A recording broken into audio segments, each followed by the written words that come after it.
Welcome to RK's Stories.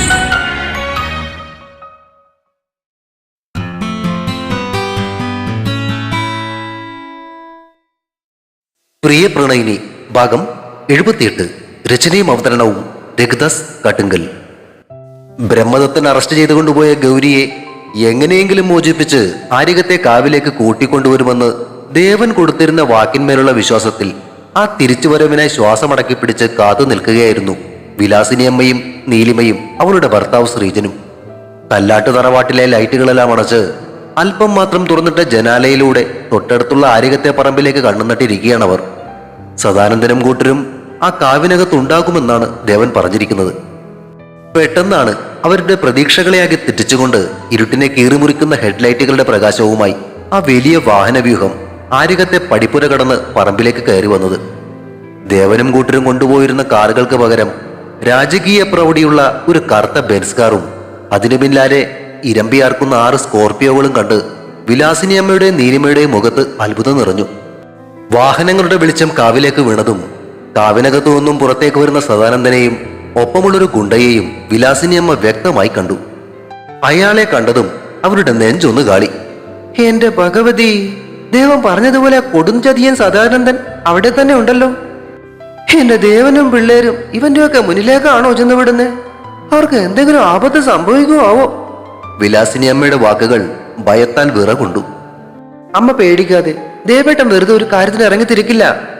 നീലിമ അമ്മയുടെ കൈകളിൽ മുറുകെ പിടിച്ചുകൊണ്ട് സമാധാനിപ്പിച്ചു.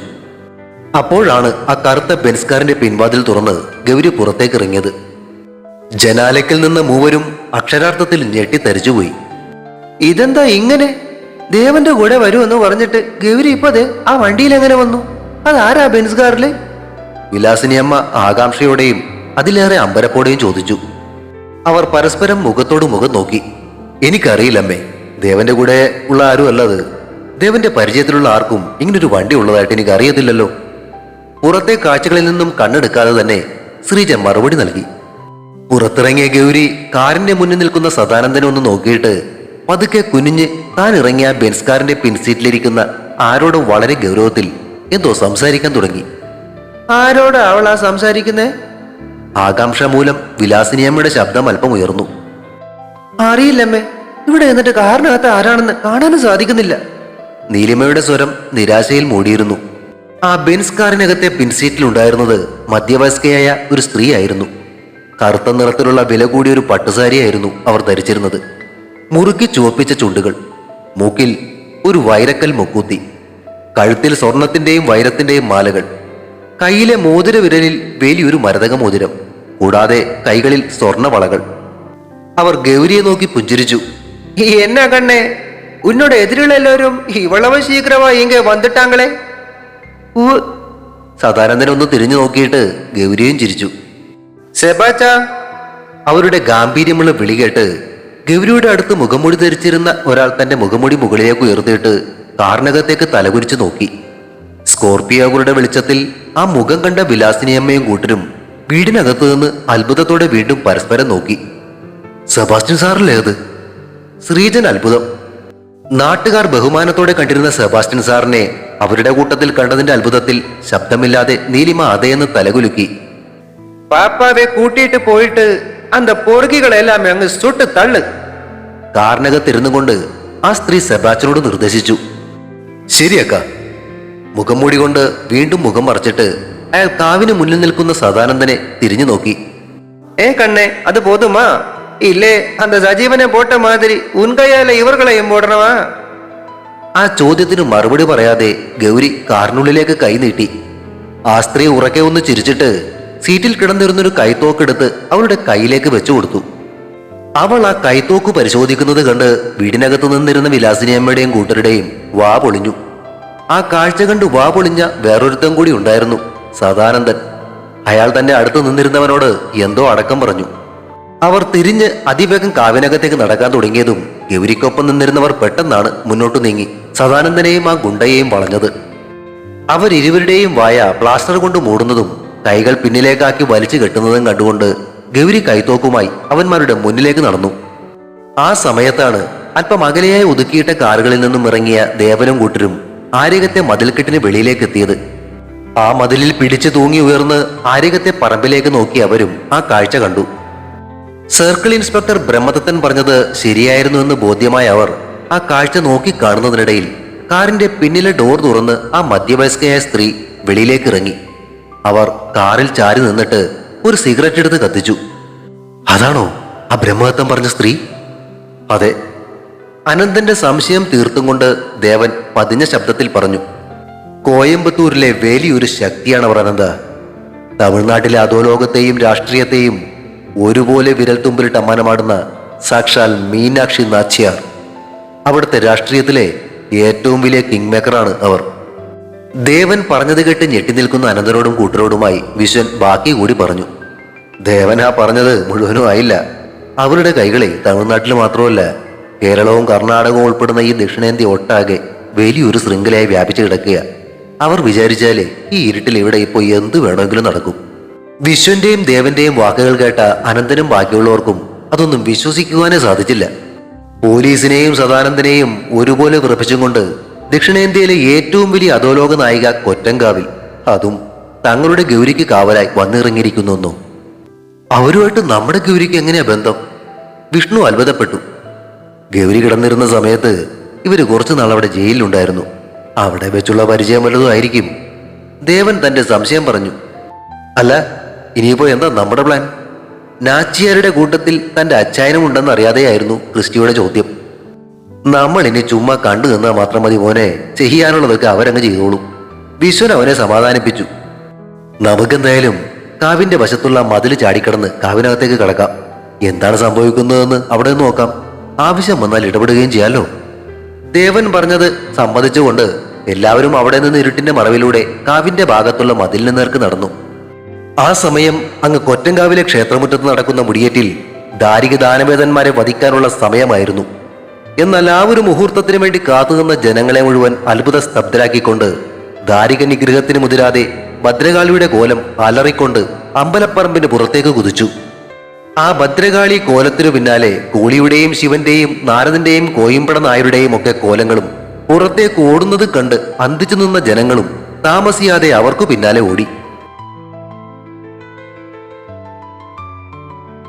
ആര്യകത്തെ കാവിന്റെ പിൻവശത്തുള്ള ഇടിഞ്ഞുപൊളിഞ്ഞ കൽമതിൽ അതിവേഗം ചാടിക്കടന്ന് ഊരിരുട്ടിലൂടെ ദേവനും സംഘവും ഹോമകുണ്ടം എരിയുന്ന ഭാഗത്തേക്ക് പതുങ്ങിയെത്തി.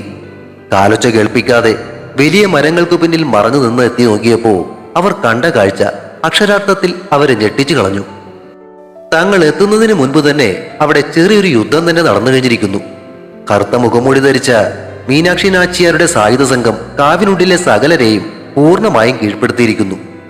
അജയ്യരെന്ന് അഹങ്കരിച്ചിരുന്ന സദാനന്ദനും രാജേന്ദ്രനും ഗംഗാധരനും കൈകൾ പിന്നിലേക്കാക്കി കയറുകൊണ്ട് ബന്ധിക്കപ്പെട്ട നിലയിൽ ഹോമകുണ്ടത്തിന് മുന്നിൽ മുട്ടുകുത്തി നിൽപ്പുണ്ട്. സദാനന്ദന്റെ വായിലൊട്ടിച്ചിരുന്ന പ്ലാസ്റ്റർ അതേപടി ഇരിക്കുന്നുമുണ്ട്. അവരുടെ 3 പേരുടെയും കണ്ണുകളിൽ മരണഭയത്തിന്റെ തിരമാല അലയടിക്കുന്നുണ്ടായിരുന്നു. കാവിനെ വിറപ്പിക്കാൻ വന്ന സാക്ഷാൽ കാലഭൈരവസ്വാമികൾ ഒരു മൂലയിൽ വിറച്ചു നിൽക്കുകയാണ്. മീനാക്ഷി നാച്ചിയാരുടെ ഗുണ്ടകളിൽ ഒരാൾ അയാളുടെ കഴുത്തിൽ തോക്കുവെച്ച് അനങ്ങാൻ അനുവദിക്കാതെ നിർത്തിയിട്ടുണ്ട്. സദാനന്ദന്റെ വിശ്വസ്തരായ ഗുണ്ടകളെല്ലാം രക്തത്തിൽ കുളിച്ച് ചുറ്റും ബോധം മറ്റു കിടക്കുന്നു. എന്നാൽ ദേവന്റെയും കൂട്ടരുടെയും ശ്വാസം നിലപ്പിച്ചത് ഈ കാഴ്ചകളൊന്നും ആയിരുന്നില്ല. മറിച്ച് ആ ഹോമകുണ്ടത്തിലെ തീജ്വാലകളുടെ വെളിച്ചത്തിൽ കയ്യിലൊരു കറുത്ത റിവോൾവറുമായി സദാനന്ദനും കൂട്ടർക്കും നേരെ ലക്ഷ്യം വെച്ച് നിൽക്കുന്ന ഗൗരിയായിരുന്നു. ആ കാവിൽ ഉടലെടുത്ത കാറ്റിൽ അവളുടെ മുടിയാകെ അഴിഞ്ഞുലഞ്ഞിട്ടുണ്ട്. ആ കണ്ണുകളിൽ ഇന്നുവരെ ആരും കാണാത്ത പകയുടെ കനലുകൾ ആളിക്കത്തുന്നു. വെറുമൊരു വീട്ടമ്മയായിരുന്നില്ല അവളപ്പോ, മറിച്ച് കോപം കൊണ്ട് ഉറഞ്ഞു തുള്ളുന്ന കൊറ്റങ്കാവിലമ്മയുടെ സാക്ഷാൽ രൗദ്രഭാവം തന്നെയായിരുന്നു അവരുടെ ഓരോ ചലനത്തിലും നിഴലിച്ചിരുന്നത്. മറ്റൊരാളോട് നേരെ നോക്കി സംസാരിക്കാൻ പോലും ഭയപ്പെട്ടിരുന്ന, ചെറിയൊരു ശബ്ദം കേട്ടാൽ പോലും ഞെട്ടി വിറച്ചിരുന്ന ആ പഴയ ഗൗരിയുടെ സ്ഥാനത്ത് കാളിയെപ്പോലെ മാറിയ ഒരുവളാണ് ഇപ്പോൾ നിൽക്കുന്നത്. ഈ മാറ്റം കണ്ട ദേവന് പോലും തന്റെ കണ്ണുകളെ വിശ്വസിക്കുവാനായില്ല. എന്റെ അച്ഛനെയും അമ്മയും ചതിച്ചു കൊലപ്പെടുത്തിയ നിങ്ങളെയൊക്കെ അവസാനം വിധി തന്നെ എന്റെ ഈ കൈകളിൽ കൊണ്ടുവന്ന് എത്തിച്ചിരിക്കുന്നു. ഗൗരിയുടെ ശബ്ദം കാവിനെയാകെ വിറപ്പിച്ചും കൊണ്ട് മുഴങ്ങി. ആ ശബ്ദത്തിലെ കാഠിന്യം കേട്ട് സദാനന്ദൻ പോലും ഒന്ന് പതറിപ്പോയി. ഗൗരി പിന്നീട് രാജേന്ദ്രന്റെ നേരെ തിരിഞ്ഞു. രാജേന്ദ്ര, സ്വന്തം ചോരയെക്കാളും വലുതായി നീ കണ്ട പണത്തോടുള്ള ആർത്തി ഉണ്ടല്ലോ, അത് കാരണമാണ് നിന്റെ മകൻ ഈ കാവിൽ വെച്ച് വെട്ടേറ്റ് മരിച്ചത്. അവനെ ഞാൻ എങ്ങോട്ടാണോ അയച്ചത് അവിടേക്ക് തന്നെയാ നിന്നെയും നിന്റെ കൊള്ളരുതായ്മകൾക്കൊക്കെ കൂട്ടുനിന്ന ഗംഗാധരനെയും അതിനൊക്കെ ചുക്കാൻ പിടിച്ച് ഈ സദാനന്ദനെയും ഞാനിപ്പോ പറഞ്ഞേക്കാൻ പോകുന്നത്. ഗൗരിയുടെ ആ വാക്കുകൾ കേട്ടതും രാജേന്ദ്രന്റെ സമനില തെറ്റി. അയാൾ ഭയത്തോടെയും അതിലേറെ നടുക്കത്തോടെയും അലറി. എന്ത്? എന്റെ മകനെ കൊന്നത് നീയാണെന്നോ? ആ ചോദ്യത്തിന് മറുപടിയായി ഗൗരിയുടെ ചുണ്ടിൽ ക്രൂരമായ ഒരു പുഞ്ചിരി വിരിഞ്ഞു. യാതൊരു മടിയുമില്ലാതെ കൂസലില്ലാതെ അവൾ തന്റെ കയ്യിലിരുന്ന ആ തോക്ക് രാജേന്ദ്രന്റെ നെറ്റിക്ക് മുന്നിലേക്ക് നീട്ടിപ്പിടിച്ചു. പോയിന്റ് ബ്ലാങ്കിൽ നിൽക്കുന്ന ആ തോക്കിൽ നിന്നും ഏതു നേരം വേണമെങ്കിലും വെടിയുണ്ട ചീറിപ്പാഞ്ഞു വരാമെന്നുള്ള ഭയത്തോടെ അയാൾ കണ്ണുകൾ ഇറുക്കിയടച്ചു. ആ സമയം അലറിയെരിയുന്ന അഗ്നികുണ്ഡത്തിന്റെ പ്രകാശത്തിൽ അവളുടെ മുഖത്ത് പ്രതിഫലിച്ച ആ രൗദ്രഭാവം സദാനന്ദന്റെ മാത്രമല്ല, ഇരുട്ടിൽ മറഞ്ഞു നിൽക്കുന്ന ദേവന്റെയും വിശ്വന്റെയും അനന്തന്റെയും ചിരകളിൽ പോലും വല്ലാത്തൊരു ആശ്ചര്യം നിറച്ചു. അച്ഛനെയും അമ്മയെയും ഇല്ലാതാക്കിയവരോട് സ്വന്തം കൈകൊണ്ട് പ്രതികാരം ചെയ്യാൻ അവൾ തയ്യാറെടുക്കുകയായിരുന്നു. എന്നാൽ ആ നിമിഷം കാവിനെ ആകെ നടുക്കിക്കൊണ്ട് ദൂരെ നിന്നും അനേകം ചിലങ്കകളുടെ കിലുക്കവും ഒപ്പം ഭീതിജനകമായ അട്ടഹാസങ്ങളും കാറ്റിലൂടെ ഒഴുകിയെത്തി. ഹോമകുണ്ഡത്തിലെ അഗ്നി പോലും ആ ശബ്ദം കേട്ടൊന്നു ഭയന്നു വിറച്ചു. കാവിനുള്ളിൽ മൃത്യുവിനെ മുഖാമുഖം കണ്ടുനിന്ന സദാനന്ദനും സംഘവും, അവരെ തോക്കിൻമുലയിൽ നിർത്തിയിരുന്ന മീനാക്ഷി നാച്ചിയാരുടെ ആളുകളും, രൗദ്രഭാവത്തിൽ നിന്ന് ഗൗരിയും, മരങ്ങൾക്കു പിന്നിൽ മറഞ്ഞു നിന്നിരുന്ന ദേവനും വിശ്വനും കൂട്ടരുമെല്ലാം ഒരുപോലെ ശ്വാസമടക്കി പിടിച്ച് ആ ശബ്ദം എവിടെ നിന്നാണെന്ന ഉത്കണ്ഠയോടെ ചുറ്റിനും നോക്കി. ഇരുട്ടിനെ കീറി മുറിച്ചും കൊണ്ട് വെളിച്ചപ്പാടിന്റെ ചിലങ്കാനാദങ്ങളെ അനുസ്മരിപ്പിക്കും വിധം ശബ്ദമുണ്ടാക്കിക്കൊണ്ട് സാക്ഷാൽ ഭദ്രകാളി കോലം ആ കാവിനകത്തേക്ക് ആർത്തലച്ച് ഓടിക്കയറി വന്നു. കയ്യിലിരുന്ന തിളങ്ങുന്ന വാള് വായുവിൽ വീശി ഉറക്കെ അലറിക്കൊണ്ടുള്ള ആ വരവ് കണ്ടതും തോക്കുമായി നിന്ന് ഗൗരിയും തൊട്ടടുത്തു നിന്നിരുന്ന മീനാക്ഷി നാച്ചിയാരുടെ വിശ്വസ്തൻ സെബാസ്റ്റ്യനും അറിയാതെ പിന്നിലേക്ക് മാറിപ്പോയി. എന്നാൽ ഭദ്രകാളി കോലം ഒറ്റക്കായിരുന്നില്ല ആ കാവിനകത്തേക്ക് ഓടിക്കയറി വന്നത്. ആ കോലത്തിനു പിന്നാലെ കൂളിയുടെയും ജടയുടച്ച ശിവന്റെയും നാരദന്റെയും പോരാളിയായ കോയമ്പട നായരുടെയും ഒക്കെ രൗദ്രഭാവത്തിലുള്ള കോലങ്ങളും അലറിക്കൊണ്ട് ആ കാവിനകത്തേക്ക് ഇരച്ചു കയറി വന്നു. തുടരും. പ്രിയ പ്രണയിനി അടുത്ത ഭാഗം ഉടൻ പ്രതീക്ഷിക്കുക. സബ്സ്ക്രൈബ് ചെയ്യാത്തവരുണ്ടെങ്കിൽ ദയവായി സബ്സ്ക്രൈബ് ചെയ്ത് സപ്പോർട്ട് ചെയ്യണേ. കഥയ്ക്ക് അഭിപ്രായങ്ങളും ലൈക്കുകളും ഹൈപ്പും ഒക്കെ നൽകുന്നതിനോടൊപ്പം തന്നെ കഥയുടെ ലിങ്ക് കഴിയുന്നവർക്കൊക്കെ ഒന്ന് ഷെയർ ചെയ്ത് കൂടി കൊടുത്തേക്കണേ. താങ്ക്